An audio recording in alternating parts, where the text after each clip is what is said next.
औज़ुबिल्लाहिमिनश्शैतानिर्रजीम बिस्मिल्लाहिर्रहमानिर्रहीम अस्सलामु अलैकुम वरहमतुल्लाहि वबरकातुहू। I am Dr. Mateen, Department of Physics, Islamia College, Peshawar. Dear students, chapter number 14 के लेक्चर नंबर 1 में हमने डिटेल में पढ़ा था कि व्हाट इज़ इलेक्ट्रोमैग्नेटिक इंडक्शन, और हमने ये भी पढ़ा था कि इंड्यूस्ड ईएमएफ का क्या मतलब है, इंड्यूस्ड करंट का क्या मतलब है, और इंड्यूस्ड ईएमएफ के लिए रिस्पॉन्सिबल पैरामीटर्स क्या हैं। तो वो पैरामीटर्स दो पैरामीटर्स थे कि चेंज इन मैग्नेटिक फ्लक्स और नंबर 2 फ्लक्स लिंकेज। सही है। याद रखिए, फैराडे लॉ को अगर आप स्टडी करना चाहते हैं, पढ़ना चाहते हैं, तो आप लोगों के लिए ये ज़रूरी है कि पहले आप वीडियो नंबर 1 देखें। इसका जो लेक्चर नंबर 1 है वो पहले आप देखें, तो आपको समझ आ जाएगी कि इलेक्ट्रोमैग्नेटिक इंडक्शन का, इंड्यूस्ड ईएमएफ का, इंड्यूस्ड करंट का क्या मतलब है, ये किन किन चीज़ों पर डिपेंड करता है वगैरह वगैरह। तो फिर आप ये ठीक है, ये आप स्टडी करेंगे तो आपको समझ में आ जाएगी बात। Faraday's laws of electromagnetic induction याद रखिए दो हैं। There are 2 laws. ठीक है। देखिए, वीडियो नंबर 1 में या लेक्चर नंबर 1 में भी हमने पढ़ा था कि तकरीबन 1830 या 31 में फैराडे ने इंग्लैंड में, ठीक है, एक्सपेरिमेंटली ये प्रूव किया कि whenever you change the magnetic flux linking with a coil, तो इसकी वजह से इंड्यूस्ड ईएमएफ पैदा हो जाता है। ठीक है। अगरचे बाद में फिर मैक्सवेल ने मैथमेटिकली प्रूफ किया कि whenever you change B तो there will be E, and whenever you change E तो देयर विल बी बी। वो फिर हम बाद में पढ़ेंगे। लेकिन याद रखिए, फैराडे के 2 लॉज हैं। जो फर्स्ट लॉ है, this law states that when ever magnetic flux link in with a coil changes, induced EMF is produced in it. Whenever means आप इसे जिस तरह भी चेंज करें, रिलेटिव मोशन की वजह से चेंज करें, चेंज इन करंट की वजह से चेंज करें, चेंज इन वोल्टेज की वजह से चेंज करें, जिस तरह भी पॉसिबल हो, whenever magnetic flux link in with a coil changes, तो याद रखिए induced EMF will be produced in the coil। तो ये हमारे पास first law, Faraday first law है, जो आपको पहले से पता है अगर आपने वो फर्स्ट लेक्चर देखा है।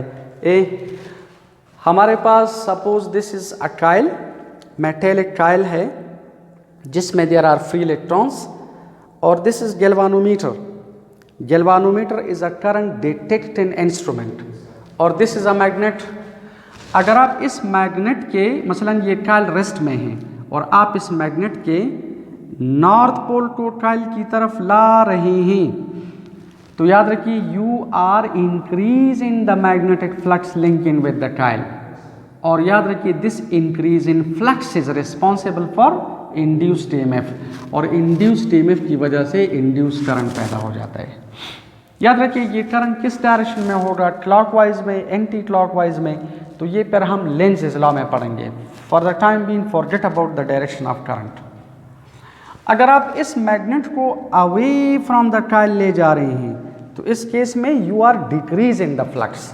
तो डिक्रीज इन फ्लक्स या इंक्रीज इन मैग्नेटिक फ्लक्स का मतलब है चेंज इन मैग्नेटिक फ्लक्स, और change in magnetic flux is responsible for induced EMF. देखिए फॉर एग्जांपल, ये कॉइल एट रेस्ट है। अगर आप इस मैग्नेट को कॉइल की तरफ ला रहे हैं, you are change in the magnetic flux. Change in magnetic flux is responsible for induced EMF. अगर आप इसे अवे ले जा रहे हैं, you are decrease in the flux, और decrease in flux, change in flux is responsible for induced EMF. अगर ये मैग्नेट एट रेस्ट है, आप कॉइल को इसकी तरफ ला रहे हैं, तो you are increase in the flux. आप अवे ले जा रहे हैं, you are decrease in the flux. तो याद रखिए फर्स्ट लॉ हमें ये बताता है कि whenever you change the magnetic flux, तो change in magnetic flux is responsible for induced EMF. अब क्वेश्चन ये है कि whenever you change the magnetic flux, तो व्हाट हैपन्स, इंड्यूस्ड ईएमएफ पैदा हो जाता है। तो क्वेश्चन ये कि how much induced EMF is produced. How much का मतलब है कि इस इंड्यूस्ड ईएमएफ का जो मैग्नीट्यूड है वो किस चीज़ पर डिपेंड करता है। तो this was explained bye Faraday in the second law. तो सेकंड लॉ ये है, this law states that the magnitude of induced EMF produced in a coil या circuit is directly proportional to the time rate of change of magnetic flux linked with the coil. This law states that the magnitude of induced EMF produced in a coil या circuit is directly proportional to the time rate of change of magnetic flux. इसका जो magnitude है, induced EMF का magnitude किस चीज पर depend करता है? Time rate of change of magnetic flux. Look at a, मसलन ये कायल है, ये कायल एट रेस्ट है और आप इस मैग्नेट को कायल की तरफ आप देखिए स्लोली मूव कर रहे हैं, तो फिर भी there is an induced EMF. और अगर आप इसे तेजी से मूव कर रहे हैं फिर भी इंड्यूस्ड ईएमएफ इज देयर। लेकिन फर्स्ट केस में इंड्यूस्ड ईएमएफ का मैग्नीट्यूड कम होगा, सेकंड केस में इंड्यूस्ड ईएमएफ का मैग्नीट्यूड ज़्यादा। अगर आप इस मैग्नेट को कायल की तरफ स्लोली मूव कर रहे हैं तो इस केस में time rate of change of magnetic flux when linking with the coil कम है। Time rate of change of magnetic flux का मतलब है कि पर सेकंड आप कम फ्लक्स चेंज कर रहे हैं तो इंड्यूस्ड ईएमएफ का मैग्नीट्यूड कम होगा। लेकिन अगर आप इस मैग्नेट को कॉइल की तरफ तेजी से मूव कर रहे हैं तो याद रखिए time rate of change of magnetic flux ज़्यादा है।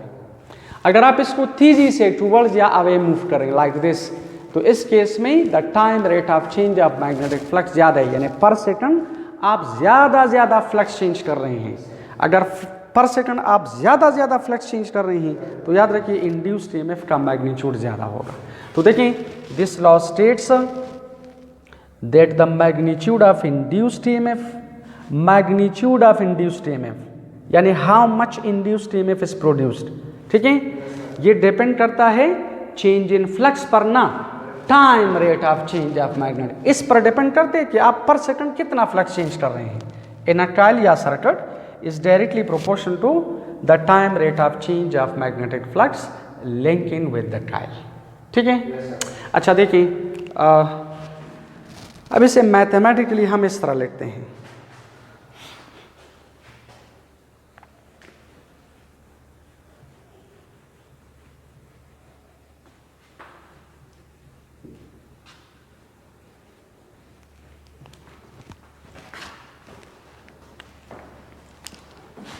Look at इंड्यूस्ड ईएमएफ का जो मैग्नीट्यूड है, induced EMF is represented by epsilon. According to the statement of the law, it is directly proportional to the time rate of change of magnetic flux. ठीक है, और याद रखिए अगर आप ये प्रोपोर्शनलिटी रिमूव करें तो we will write a constant k and this is delta phi sub m divided by delta t। सही है, याद रखिए इस आई सिस्टम में इस k का वैल्यू 1 है according to the definition of the unit of magnetic flux. Magnetic flux का यूनिट है वेबर, चैप्टर नंबर 13 में हमने पढ़ा था। तो फ्लक्स का यूनिट वेबर है, इसका सेकंड है। आप ये कैलकुलेशन अगर करें तो इससे ये वोल्ट तब आ जाएगा अगर आप इस k का वैल्यू 1 ले लें। तो k का वैल्यू 1 है, क्यों? According to the definition of the magnetic flux in SI system, ठीक है। इस k का वैल्यू SI सिस्टम में 1 है। तो epsilon is written as delta phi sub m divided by delta t, ठीक है। और याद रखिए we put a negative sign here, और इस नेगेटिव साइन को हम लेंज़ेज़ लॉ में एक्सप्लेन करेंगे कि इस नेगेटिव साइन का इस इक्वेशन में क्या रोल है, ठीक है। याद रखिए Faraday's law of electromagnetic induction हमें क्या बताता है? It tells us about the magnitude of induced EMF, और ये नेगेटिव साइन हमें क्या बता रहे हैं? It will tell us about the direction of induced EMF या about the direction of induced current, ठीक है।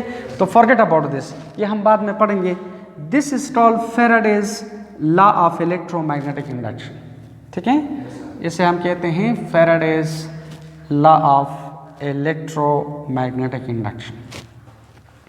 याद रखिए ये हमने एक टर्न कंसिडर किया है, एक लूप कंसिडर किया है।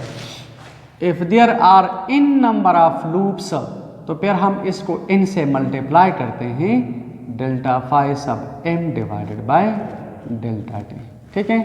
तो दिस इज अनदर फॉर्म या mathematical form of the Faraday's law of electromagnetic induction, ठीक है। याद रखिए अगर आप गौर से देखें, so this is a very interesting equation, this is a law, is it? और इसमें वो दोनों कंडीशंस मौजूद हैं। n फाई m का क्या मतलब है? Flux linkage. ये अगर आप इस तरह लिखें, induced EMF is equal to minus del by del t and this is n phi m। इसे हम इस तरह भी लिख सकते हैं। आप मुझे ये बताएं what is this? This is flux linkage. देखिए इस इक्वेशन में फ्लक्स लिंकेज भी मौजूद है और चेंज इन फ्लक्स भी मौजूद है और time rate of change of magnetic flux भी मौजूद है।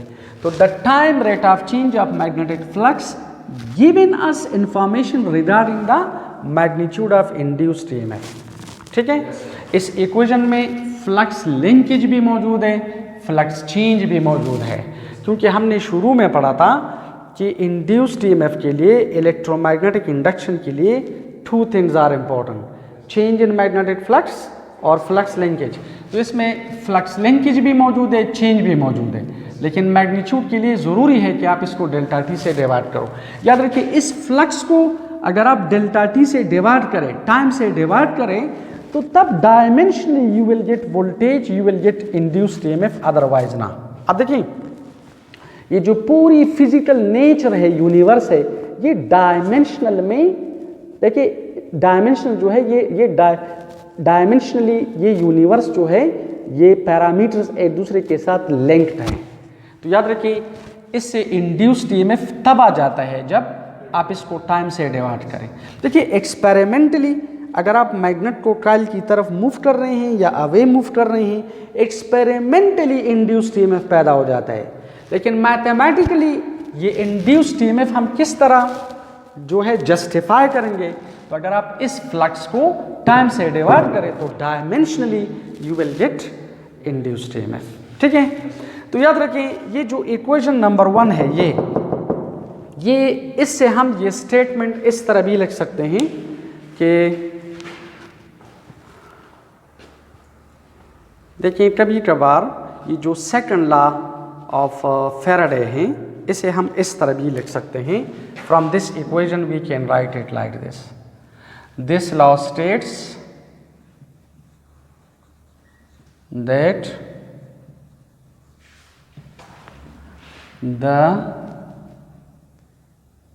this law states that the magnitude of induced EMF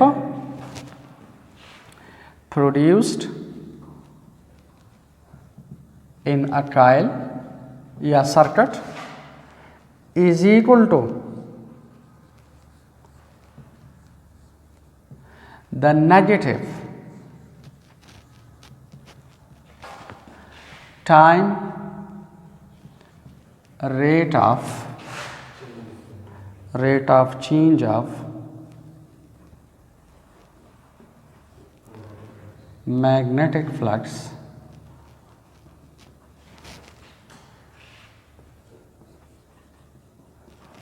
linking with the coil.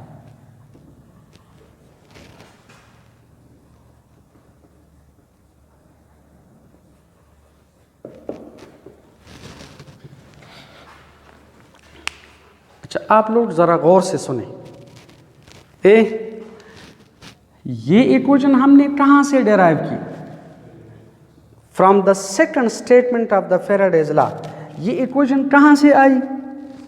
Second statement से कि this law states that the induced EMF produced in a coil या circuit is directly proportional to the time rate of change of magnetic flux. ये equation second statement से आई और ये statement इस equation से आई। अगर आप इस इक्वेशन को स्टेटमेंट के फॉर्म में लेके तो you are getting the second statement. तो जो second law Faraday second law of electromagnetic induction है, इसे हम उसी तरह भी लिख सकते हैं जो हमने पढ़ा और इसी तरह भी लिख सकते हैं।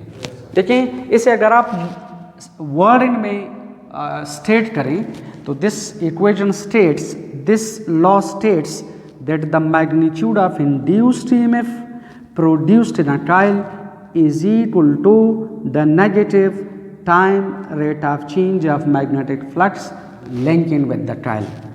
This equation states, this law states that the magnitude of induced EMF produced in a coil is equal to the negative time rate of change of magnetic flux linking with the coil.